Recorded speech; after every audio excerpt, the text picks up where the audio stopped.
Hello bachon, let's read this question. The question says, in a full wave rectifier circuit is operating from 50 hertz means the fundamental frequency in the ripple will be, and the given options are A 25 hertz, B 50 hertz, C 70.7 hertz और D 100 hertz. तो बच्चे सबसे पहले हम बात कर लेते हैं की कंसेप्ट की concept and the key concept for this question is full wave rectifier. full wave full wave rectifier.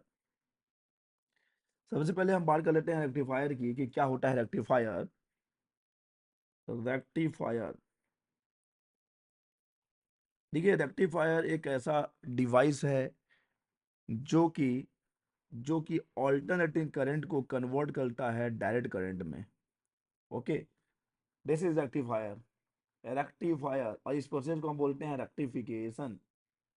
Okay, so the process of converting the alternating current or voltage to direct current or voltage is called rectification।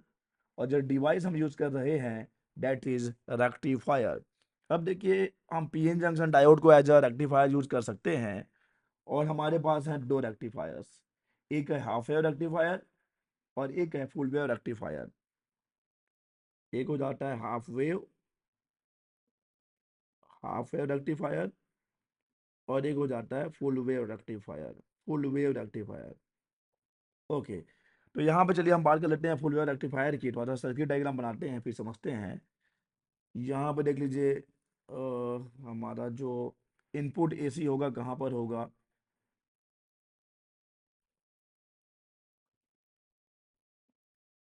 यहाँ पर primary coil के ends पर हम apply करते हैं अपना input AC signal. Okay, और फिर यहाँ पे देखिए हम दो डायोड यूज करेंगे। फुल वेव रेक्टिफायर्स में हम दो डायोड यूज करते हैं।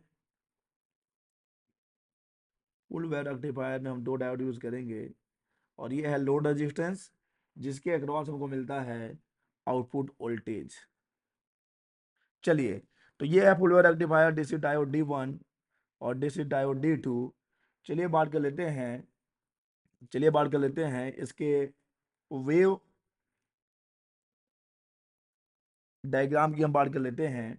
ओके, सो वेव डायग्राम कैसे बनेगा इसका, वेव डायग्राम बनाते हैं।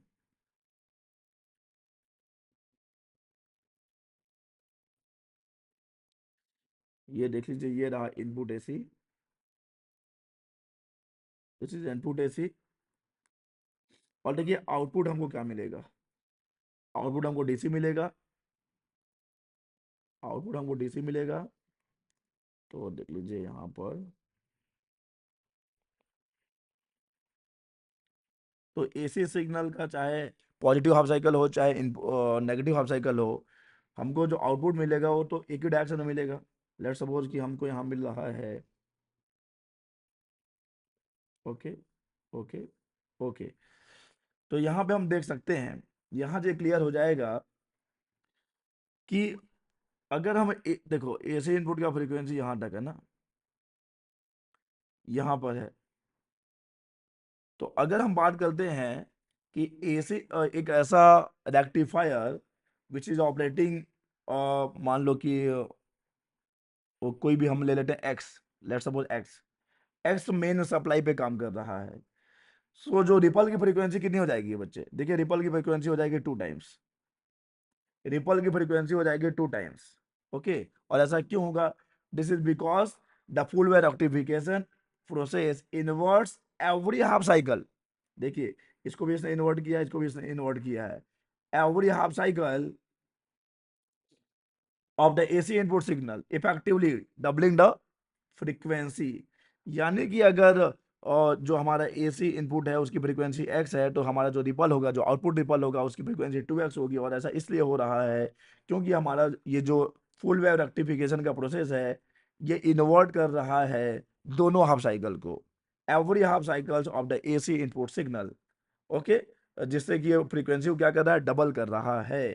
तो देखिए अब हमारा कॉन्सेप्ट क्लियर है और अब हम सवाल पे आ जाते हैं सवाल में बात हो रही है 50 हर्ट्ज है, देख लीजिए 50 हर्ट्ज गिवन है मीन्स। तो जब 50 हर्ट्ज है, so the fundamental frequency of the ripple कितना हो जाएगा? The fundamental fundamental frequency of, ठीक है, और in the ripple will be, in the ripple, in the ripple will be, कितना हो जाएगा बच्चे? 2 × 50 हो जाएगा, यानी कि 100 हर्ट्ज हो जाएगा। तो अब आइए देख लेते हैं कौन सा ऑप्शन मैच हो रहा है। So the correct option for this question is D 100 hertz. D 100 hertz is the correct option.